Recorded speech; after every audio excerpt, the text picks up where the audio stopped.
I spent the last 5 years in Palestine. I was working as a researcher with a private Palestinian firm.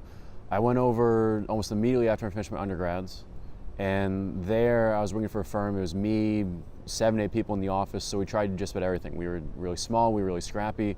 So in my time, though my title was officially researcher, I had everything from M&E, capacity building, situation analysis, gender analysis, just about everything that we could get a contract on, I learned to do. It was remarkable for me, both in terms of developing as a professional, but even still actually getting the chance to work in Palestine, which was like nowhere I worked before. You know, my last job before that was scooping ice cream at Baskin Robbins in my hometown, so this was really transformative. There's a lot of socioeconomic factors to talk about, but definitely in the modern world, there's a lot of bottom-up movement for feminism, what we in the West would identify as feminism.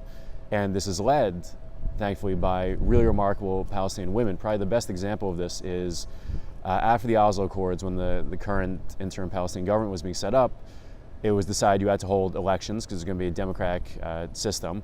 Though, of course, it was understood that Yasser Arafat would win in a landslide. No one could run against Arafat. He was the great guerrilla leader. But he did have one opponent, who was Samia Khalil, who was actually a second or third cousin of a friend of mine. She's from the village of Annabta. She was the only woman, only candidate who actually chose to run against the preeminent leader of the national struggle.